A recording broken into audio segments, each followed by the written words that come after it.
Casa Cor Alagoas 2017. Faremos uma série de programas mostrando o que o evento tem de melhor. Aguardamos você!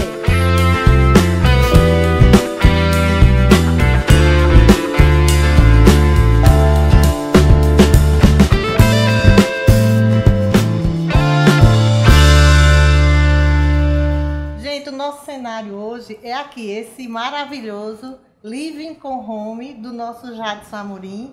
Ele que é um ícone da arquitetura alagoana e também se destaca no mercado nacional. A gente tem o maior orgulho de estar aqui, de ver esse cenário maravilhoso que o Jadson conseguiu juntar tecnologia, conforto e sofisticação. E aí, Jadson, fale um pouco do conceito do seu ambiente, o que você pensou no projeto dele. Bom, apesar de ser um living com home, eu quis trazer para esse espaço alguns cantos diferenciados para poder dar uma diversificação de uma forma geral, onde não pudesse só apenas ser uma sala de TV, mas um espaço para leitura, um espaço para estudo, uma biblioteca, enfim, um espaço de uso geral, bem diversificado mesmo. Ô Jadson, a gente nota que você consegue fazer umas coisas assim que parece mágica. Então aí você vai e consegue juntar diversos valores, valores mais altos, valores mais baixos, junta no ambiente, mostra uma sofisticação grande e quando a gente olha parece que tudo estava no maior valor. Que mágica é essa? Bom, uma das características principais para mostrar nesse projeto, nesse ambiente, na Casa Cor, era justamente um espaço que eu pudesse trabalhar com produtos que fossem de design, com valores mais altos, mais baixos, que na verdade que o povo tivesse acessibilidade, tivesse como adquirir no dia a dia, na elaboração do seu projeto, entendeu? Outro ponto que a gente observou aqui no seu projeto é o ripado, não é? Ele é muito utilizado e a gente percebe esse bom gosto, essa atmosfera que ele cria. É uma característica sua nos projetos? Sim, de certa forma é uma característica, eu diria, já representada em alguns outros projetos. Eu sempre costumo trabalhar com essa questão do alto e baixo relevo. Então eu uso o detalhe da marcenaria, de certa forma, para identificar, sendo eles com outros acabamentos ou outros direcionamentos, como na vertical, horizontal ou até desencontrado mesmo. Eu poderia dizer que sim, é uma característica que eu sempre represento nos meus projetos. Pois é, outra coisa que eu queria perguntar para você é o seguinte, a gente olha aqui o seu ambiente e vê que tem muita madeira. E a gente sabe que você tem essa pegada da sustentabilidade e da responsabilidade ecológica. Fala para a gente dessa madeira que está aqui no seu ambiente. Sim, é uma característica que dos últimos tempos nós arquitetos devemos abordar, e eu tenho sempre abordado os projetos, é justamente tentar fazer com que o cliente possa ter em sua casa produtos que tenham o selo de sustentabilidade, né? Como algumas características, nós temos aqui os laminados de madeira que estão revestindo as paredes, que eles possuem o selo de sustentabilidade, sim, porque são provenientes de madeira de reflorestamento, assim como o piso também. O piso é de madeira, que é de uma marca que é uma exigência deles justamente trabalhar com madeiras de reflorestamento, assim como algumas peças de design também. E essa experiência no seu projeto, o que você buscou oferecer? Que experiência nessa vida tão corrida das pessoas, que experiência você procurou transmitir aqui no seu projeto? Bom, geralmente quando um cliente chega no escritório na hora que estão para fazer uma casa ou um apartamento, de certa forma eles pedem alguma característica mais forte em que possa fazer com que a família seja reunida, assim como os amigos, ou trazer os amigos para dentro de casa, enfim. uma característica bem atual hoje em dia por causa de questão de segurança e tudo mais, pelo que a gente está vendo aí na rua. Normalmente a gente vê as pessoas da pegada da tecnologia, ou então vai só para a pegada da arte, e você mistura isso assim lindamente, e aí a gente viu esse espaço que ele é tecnologia à flor da pele, e ao mesmo tempo a gente vê muita coisa de arte aqui. Comenta um pouco isso pra gente. Bom, como se trata de uma sala com home, eu quis desde o início que fosse apresentado um tipo de produto bem diferenciado. No caso, um telão gigante, fixo, de 150 polegadas, e um sistema de sonorização super avançado, onde ele foi trabalhado um sistema hidden, onde todas as caixas de som elas ficam escondidas, ou seja, elas estão espalhadas por todo o ambiente, só que elas são totalmente camufladas, assim como todos os equipamentos de som, subwoofer, receiver, essas coisas todas. Então, até porque é uma preocupação de não ficar aparecendo fio, qualquer outra coisa do tipo, né? Quem chega aqui fica procurando onde é que estão as caixas, Exatamente. de onde está saindo o som, É né? uma coisa que tem chamado muita atenção, exato. Certo. E para criar essa atmosfera, como você pensou a iluminação? A gente sente que está uma iluminação bem aconchegante. Que artifícios você utilizou para isso? Nesse caso, estamos trabalhando também a automação. E para que tenha automação, foi necessário que a gente utilizasse um tipo de iluminação apropriada para que isso acontecesse.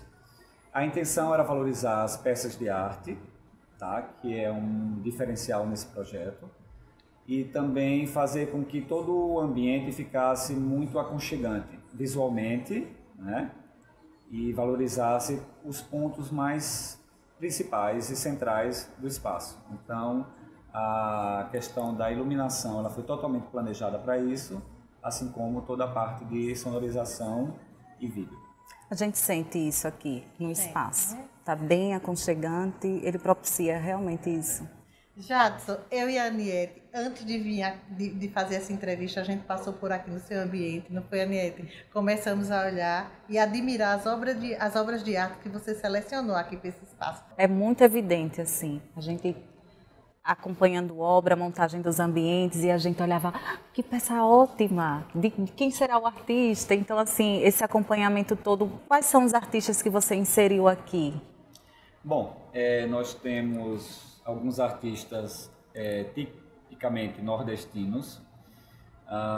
Eu vou citar alguns deles que eu acho que vale a pena serem citados, que é o caso de Nicola, Sim. que é um artista pernambucano, que ele ficou conhecido nacional e internacionalmente por esculpir a face de anjos e pessoas em pedra calcária e madeira.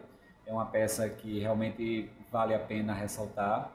Eu tenho o Emanuel Araújo, que é também um artista de primeira linha, super badalado no circuito de arte contemporânea, a nível nacional e internacional também. E tenho artistas locais, pelo qual eu tenho o maior apreço, que é o caso da Verinha Gama, que tem uma peça super bacana aqui, Sim. que são as sementes. Assim como Patrícia Melro também, com uma série super bacana, Por Trás dos Véus, que traz um efeito assim super diferenciado. E também uma peça super exclusiva, que é uma peça também de colecionador, que é o Florian Reis, que ele é brasileiro, ele é carioca, mas ficou conhecido no mercado internacional por desenvolver essas peças tipo um quadrúpede, ele de uma forma meio grotesca, bizarra, mas de certa forma ele expressa certa singeleza ao oferecer uma flor. Então são peças muito bacanas. E também, que eu acho que vale a pena ser citado, são as fotos do baiano Bruno Ferruccio, que é um fotógrafo super bacana, que ele tem se destacado no circuito nacional, e um iniciante na fotografia, que é o Gustavo Pereira, que fez uma foto super legal da favela do Reginaldo, e tem chamado muita atenção do público de uma forma geral. A gente percebeu isso. Sim, é muito bacana. Então, outra coisa também que a gente comentou era o verde, né? O uso do verde aqui no seu espaço, não foi isso, né? Isso. A gente percebe a textura que foi colocada aqui no teto. Que efeito, que material foi esse que ele utilizou, né? Bom, a questão da tonalidade, da paleta do tom do verde foi uma dica agora do último Salão de Design de Milão, que eu estive presente, agora no início do ano, em que os tons de verde e do rosa foram escolhidas as cores do ano, né? Pela paleta de cores de cada um. Então eu trouxe um mostruário desse tom de verde, já que se trata de uma cor que eu gosto muito, uma cor preferida. Então eu desenvolvi esse sofá, que é um sofá de uma linha bem acessível, bem bacana, de linha reta, e joguei esse tecido mais sofisticado, um tom do verde, e reproduzi esse mesmo tom do tecido para desenvolver uma textura, onde está pintado a cor do teto e das paredes.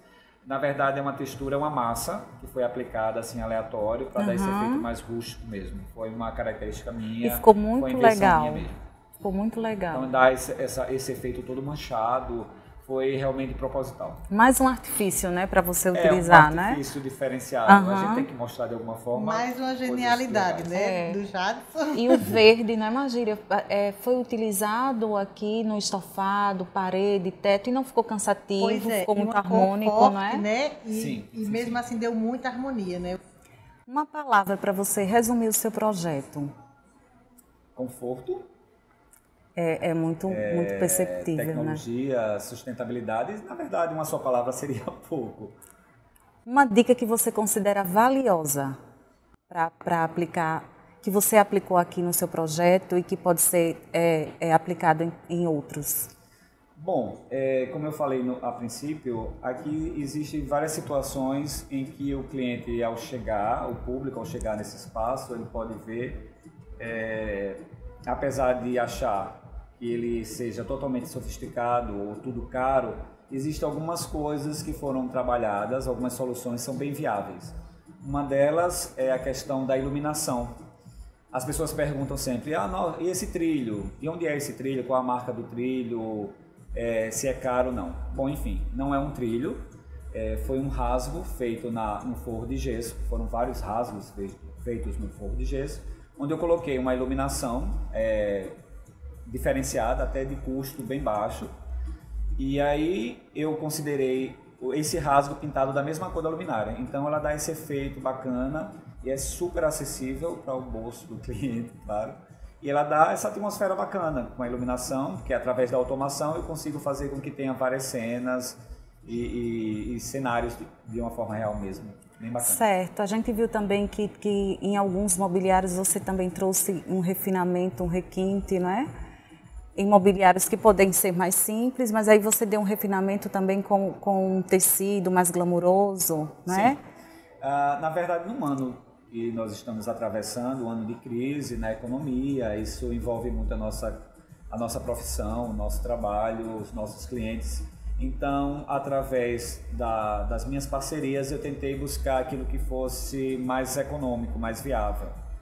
Então, eu usei alguns produtos que possuía em estoque, dei uma cara nova, um revestimento novo. E algumas coisas eu desenhei, a modulação, como o sofá, a modulação foi toda desenhada por mim, de uma linha super acessível, e onde eu utilizei apenas um tecido mais sofisticado, para que desse mais glamour, mais efeito, entendeu? Claro que existem peças de valor aqui no espaço, como as cadeiras, as poltronas de Sérgio Rodrigues, que são ícones da arquitetura do design no país e fora do país também, né? Mas no contexto geral, a maioria do mobiliário é bem acessível. Muito bom. Jadson, a gente agradece a sua presença. Está muito feliz em ter conversado com você sobre arquitetura, que é uma paixão que temos em comum, né? Mas além disso, a gente quer marcar aqui a admiração que a gente tem pelo profissional que você é e pela pessoa maravilhosa que você é também. Obrigado. Muito obrigada. Agradeço a oportunidade e queria também ressaltar que todo o trabalho desenvolvido, todo o resultado, isso não depende só de mim, mas de toda a minha equipe de trabalho, do escritório e dos meus parceiros todos, né? Que é importante ressaltar que sem a ajuda, a parceria deles, não seria possível um resultado tão bacana. Verdade.